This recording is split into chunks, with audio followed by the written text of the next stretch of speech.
ونعوذ باللہ من شرور انفسنا ومن سیئات اعمالنا من یہدہ اللہ فلا مضل له ومن یضللہ فلا ہادی له ونشہد ان لا الہ الا اللہ وحدہ لا شریک له ونشہد ان سیدنا ومولانا محمدا عبدہ ورسولہ اما بعد اعوذ باللہ من الشیطان الرجیم بسم اللہ الرحمن الرحیم کل نفس ذائقۃ الموت صدق اللہ العظیم وصدق رسولہ النبی الکریم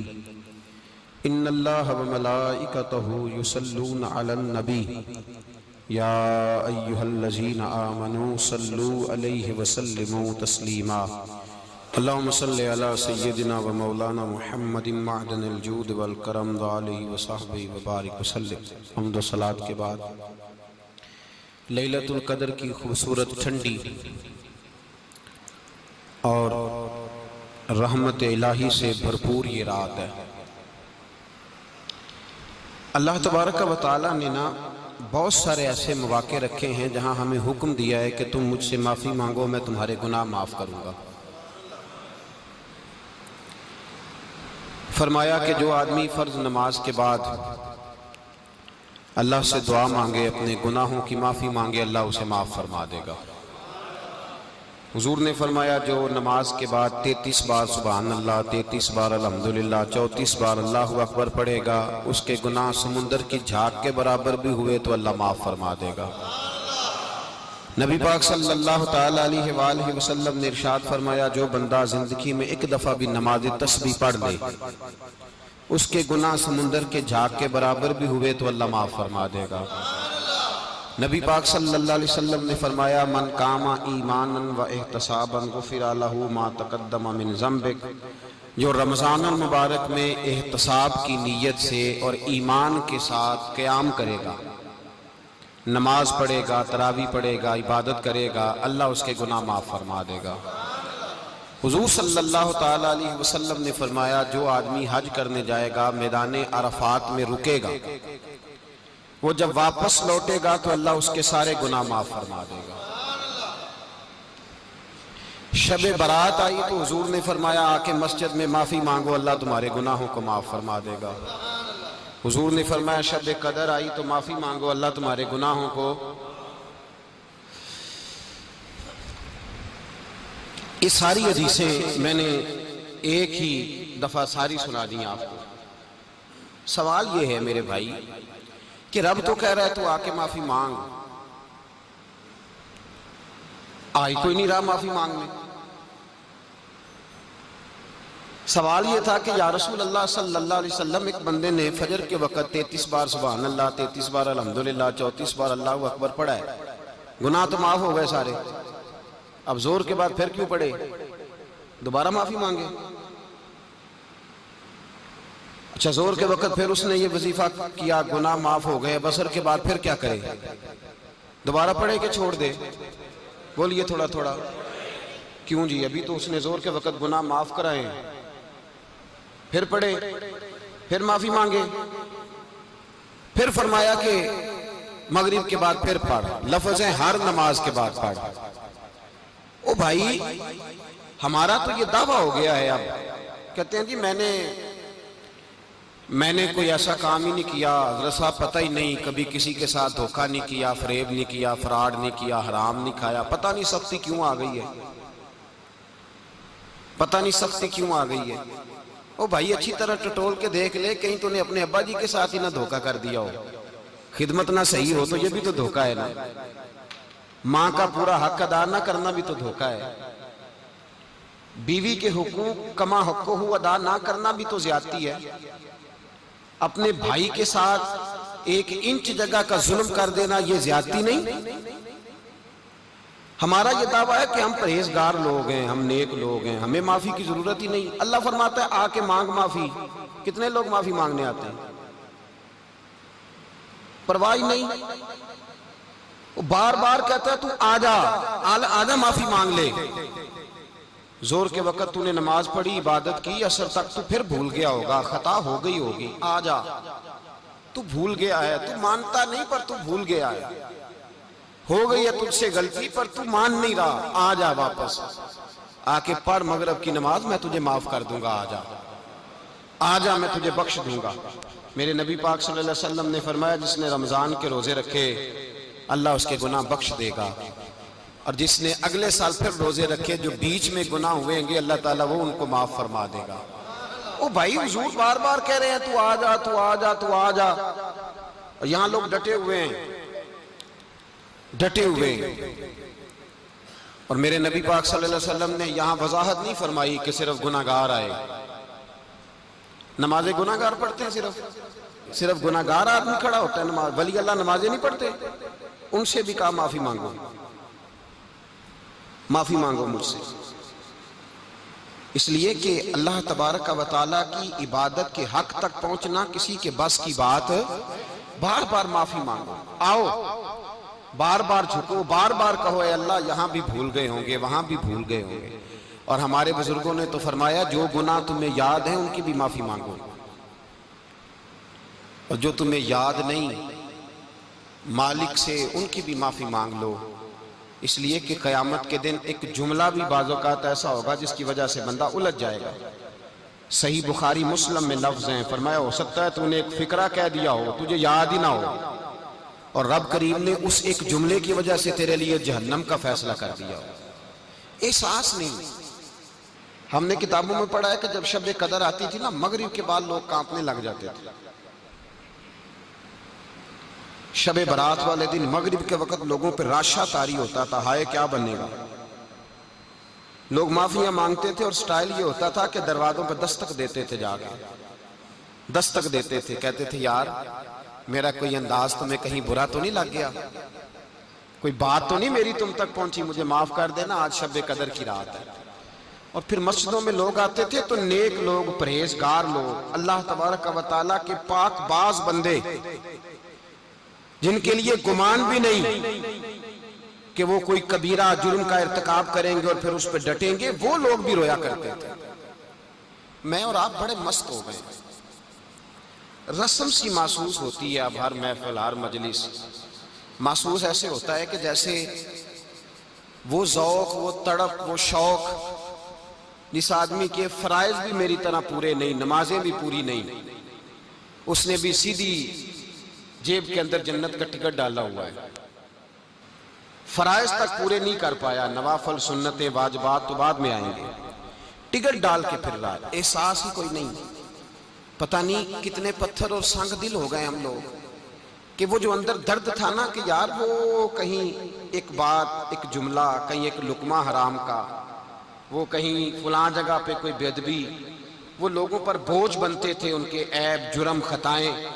ہم اتنا زیادہ بولتے ہیں کہ پتہ ہی نہیں کتنی باتیں کرتے ہیں، مال کہاں سے آ رہا ہے یہ سب کو پتہ ہے، پر کس طرح کا آ رہا ہے اس پر کوئی توجہ دینے کو تیار ہے۔ حضرت حسن بصری رحمت اللہ تعالیٰ علیہ سونار کا کام کرتے تھے، توبہ کرنے سے پہلے ایک دکان رکھی ہوئی تھی، تو آپ فرماتے ہیں میں ذرا مہنگا سونار تھا، سب سے زیادہ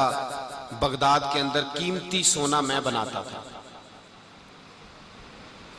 فرماتے ہیں میں جب کوئی سونے کی نئی چیز تیار کرتا تھا تو عام آدمی کے بس میں نہیں ہوتا تھا اسے خریدنا، تو میں کسی وزیر کے پاس، مشیر کے پاس، مالدار آدمی کے پاس جاتا تھا، تو کہ جو میں بناتا تھا وہ ہر آدمی خرید نہیں پاتا تھا۔ مصر کے بادشاہ کے بارے میں مجھے پتا چلا کہ وہ سونے کا بڑا شوقین ہے، اپنے گھر والوں کے لیے، اپنے لیے، دیگر لوگوں کے لیے، حالانکہ مرد کے لیے جائز نہیں، وہ بہت ساری چیزیں سونے کی خریدتا ہے، لیتا ہے، رکھتا ہے، مجھے پتا چلا۔ فرماتے ہیں کہ میں نے اس کے وزیر سے ٹائم لیا، کہا کہ یار میں نے ایک سونے کی چیز بنائی ہے تو عام آدمی تو خرید نہیں سکتا، تو بادشاہ سے وقت لے کے دو۔ وزیر کو میں نے تحفے تحائف بھی دیے، جو طریقہ ہوتا ہے، اس کو کہا میری ملاقات کرا، تو کہنے لگا میں تیری ملاقات ضرور کرا دیتا پر آج نہیں ملاقات ہو سکتی، آج تو بادشاہ اپنے پچھلے گاؤں گیا ہوا ہے۔ تو میں نے کہا وہاں ملاقات کرا دو، اس لیے کہ جو سونا میں لے کے آیا ہوں بڑا قیمتی ہے، واپس لے جاؤں گا تو رستے میں ڈاکوؤں کا خطرہ ہے۔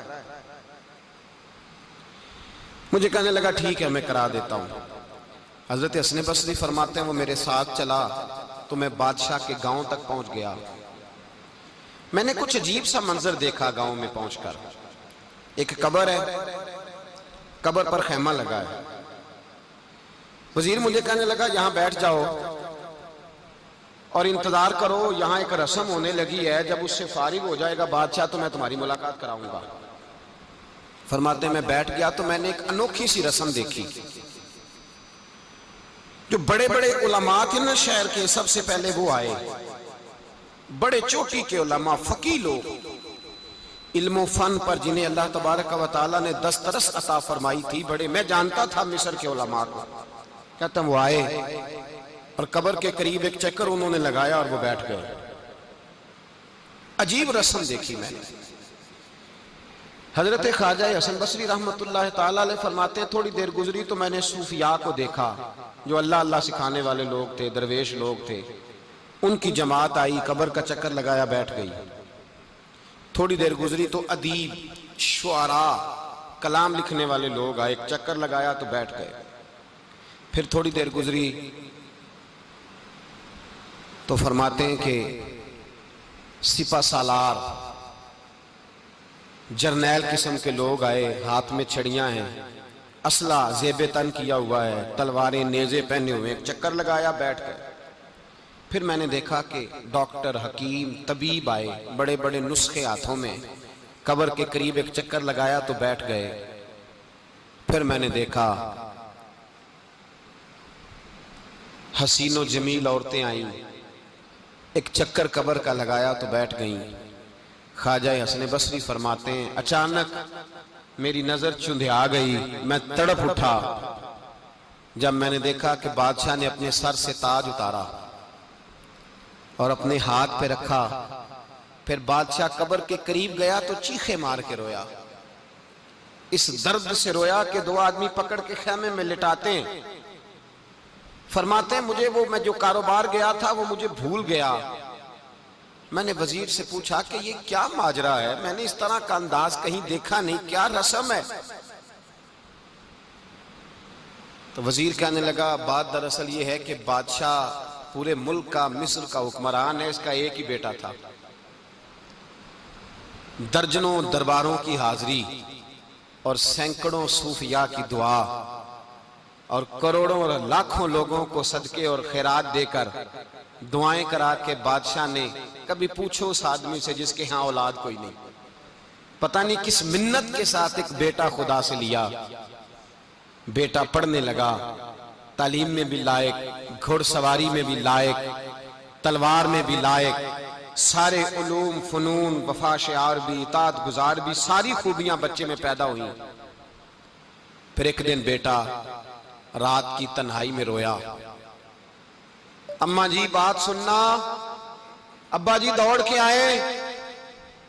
کہتے ہیں بیٹا رویا تو بادشاہ اور اس کی بیوی دوڑے گئے، کیا ہوا؟ کہنے لگے پیٹ میں کوئی درد ہے، یہاں کچھ تکلیف ہے۔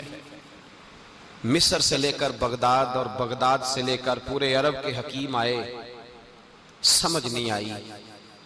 کسی کو کہ بیٹے کو درد کہاں ہے۔ وہ کہتے ہیں کہ جس طرح کسی جانور کے گلے پہ چھری چلے تو وہ تڑپتا ہے، جو وہ بچہ تڑپا، اور بادشاہ اور ملکہ کی ہاتھوں میں آرزوؤں کا مسکن کلمہ شہادت پڑھ کے انتقال کر گیا۔ کہتے ہیں بادشاہ نے یہاں بیٹا لا کے دفن کیا، سال کے بعد بادشاہ آتا ہے اور قبر کے گرد علماء چکر لگاتے ہیں تو بادشاہ کہتا ہے بیٹا اگر ساری دنیا کا علم لڑا کے تجھے بچایا جا سکتا تو میں تجھے بچا لیتا، میں تجھے بچا لیتا۔ پھر صوفیاء آتے ہیں تو بادشاہ کہتا ہے بیٹا کئی دنوں کے چلے کرا کے وظیفے پڑھا کے تو بچ سکتا تو میں تجھے بچا لیتا۔ پھر بادشاہ جرنیلوں کا ایک چکر لگوا کے کہتا بیٹے اگر ساری دنیا کی طاقت لڑا کے میں تجھے بچا سکتا تو میں اپنے گھر کا چراغ کبھی بجھنے نہ دیتا۔ پھر بادشاہ کہتا ہے بیٹے دیکھ ساری دنیا کی حسین عورتیں تیری قبر کے پاس کھڑی ہیں، اگر حسن سارا ضائع کر کے تو بچ سکتا تو میں بچا لیتا۔ پھر آخر میں بادشاہ اپنے سر سے تاج اتار کے ہاتھ میں پکڑتا ہے اور قبر کے گرد گھوم کر روتا ہے، کہتا ہے بیٹا میں فقیر ہو جاتا، میں مانگ کے روٹی کھا لیتا، میں جشائیاں دے دیتا، بیٹے میں تیری خاطر حکومتیں چھوڑ دیتا، میں کسی کی مزدوری کر کے روٹی کھاتا، پر میں تجھے مرنے نہ دیتا۔ پھر وہ روتا ہے اور کہتا ہے کیا کروں، کل نفس ذائقۃ الموت، کیا کروں، جو تجھے لے کے گیا ہے اس نے قانون بنایا ہے کہ ہر ایک نے موت کا ذائقہ چکھنا ہے، اس نے قانون بنایا، اور جب اس کا قانون لاگو ہوتا ہے پھر نہ ماں کی سسکیاں کام آتی ہیں، نہ باپ کی دعائیں، نہ علم، نہ فن، پھر کوئی چیز کام نہیں آتی، پھر جانا پڑتا ہے، پھر جانا پڑتا ہے۔ پلٹ کے دیکھ لو، پلٹ کے دیکھ لو، کچھ لوگ تھے پچھلی 27ویں کو، نہیں ہے میرے بھائی اس سال، پلٹ کے دیکھو۔ باپ ایک ایسا رشتہ ہوتا ہے جو زندہ ہوتا ہے تو لگتا ہے سر پہ چھت ہے، اور جب وہ رخصت ہوتے ہیں تو لگتا ہے چھت اتر گئی، لوگ جی نہیں رہے بغیر باپ کے، وقت گزر نہیں رہا لوگوں کا، چلے نہیں گئے، ہم خود چھوڑ کے نہیں آیا۔